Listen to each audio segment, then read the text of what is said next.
ሰላም ሰላም ቤተሰቦቼ እንደምን አላችሁ? ከኔ ጋር እግዚአብሔር ይመስገን ሁሉ ሰላም ሁሉ አማን ነው። ዛሬ የማሳያችሁ ፈጣይር እንዴት እንደማዘጋጅ ነው። በጣም የሚጣፍጥ ነው። ሰርታችሁ ሞክሩት ቤተሰቦቼ። ይሄንን ቪዲዮ እንዳያችሁ በቅንነት ሰብስክራይብ እና ኮሜንት ላይክ አድርጉልኝ። ስለምታበረታቱኝ ስለምትከታተሉኝ አመሰግናለሁ። ክብር ይስጥልኝ። እና እኔ የሚያስፈልገኝ ነገር አሁን እዚህ ጋር ትንሽዬ ውሃ ለብ ያለ እዚህ ውስጥ ጨምሬያለሁ። ወተት እጠቀማለሁ።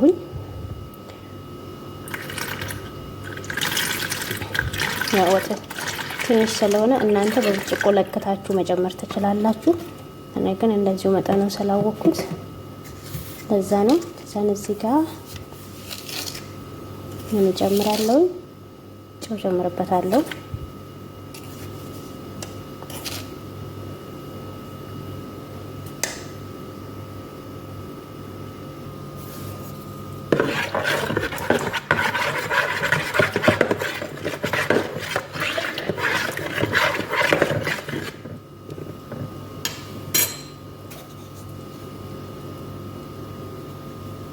እዚህ ጋር ዱቄት እኔ 5 ኮብ ነው የምጠቀመው።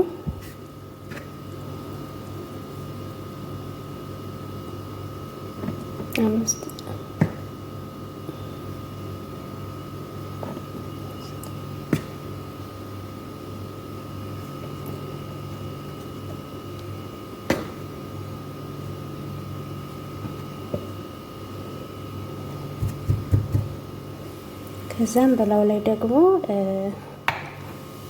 አንድ የሾርባ ማንኪያ ስኳር ጨምርበታለሁ።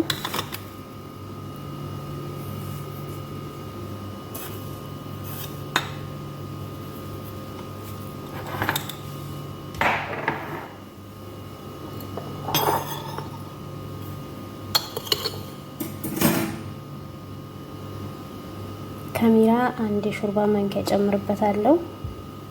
ካሜራ ትንሽ እኔ ትንሽ ጨምርበታለሁ። አንድ ማንኪያ ራሱ በቂ ነው፣ ግማሽ ራሱ ይበቃል። ግን እኔ ዛሬ ቶሎ እንዲቦካልኝ ስለፈለኩት ጨምራለሁ። በርግጥ ካሜራ ሲበዛ ጥሩ አይደለም፣ ግን ይሄን በፍጥነት ስለተፈለገ ለዛ ነው።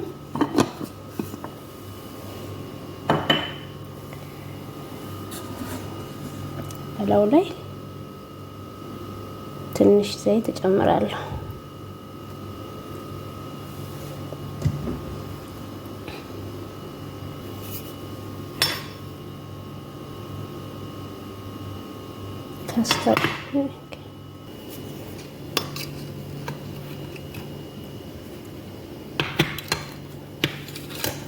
አሁን እንትን ቤኪንግ ፓውደር ትንሽ ጨምራለሁ። እሱ እንዳይበዛ፣ ከበዛ ያደርግብናል።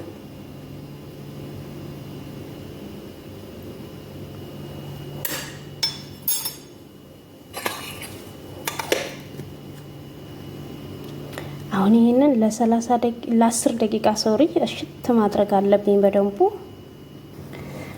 አሁን እንደዚህ ቆንጆ አድርጌ ካቦካሁት በኋላ ለ1 ሰዓት አቆየዋለሁ ማለት ነው። ከዛም በኋላ ከ1 ሰዓት በኋላ እንገናኛለን ውዶቼ። ከ1 ሰዓት በኋላ እንደዚህ ሆኖ አሪፍ ሆኖ ቦክቶልኛል።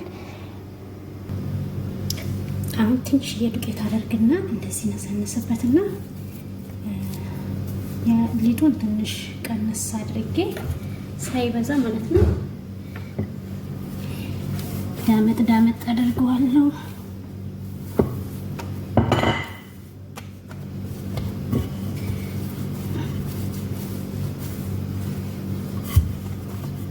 በነገራችን ላይ ፈጣይር በጣም ቀላል አሰራር ነው፣ ግን ሁሉም እንደየቤቱ ይለያያል።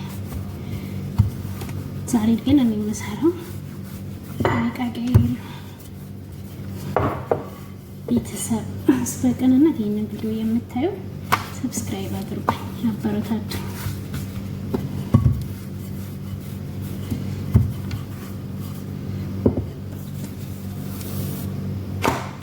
አያችሁ ሊጡ አሪፍ ሲሆን እንደፈለጋችሁት ይታዘዝላችኋል ማለት ነው። አቦካኩ አሪፍ ከሆነ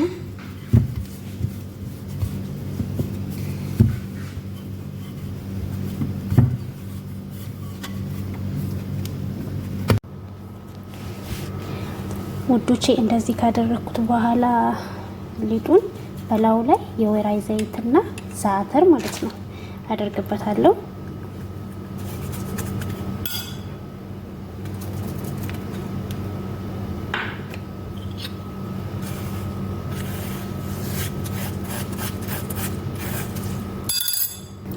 አሁን ደግሞ በላዩ ላይ ጅብን ግላስ አደርግበታለሁ።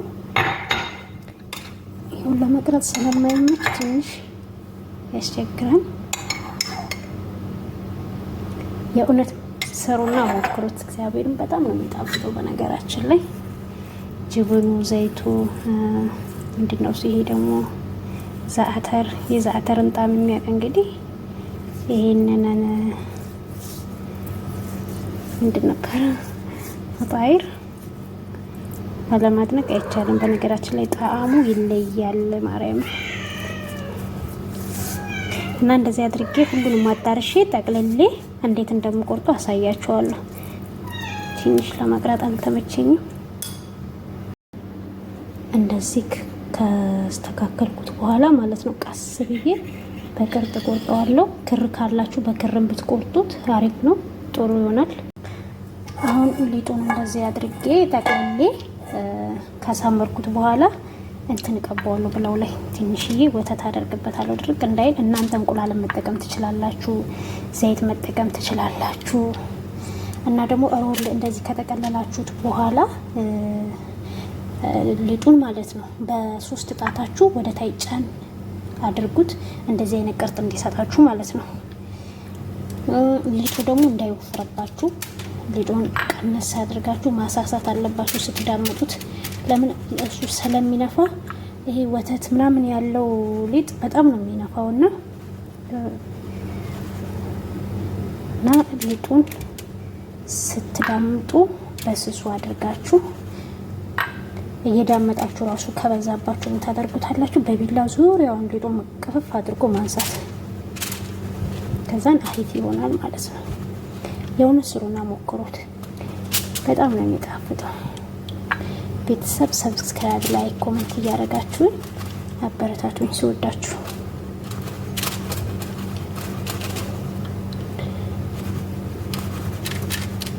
አሁን እንደዚህ ካደረግኩ በኋላ ስምስም አደርግበታለሁ በላዩ ላይ።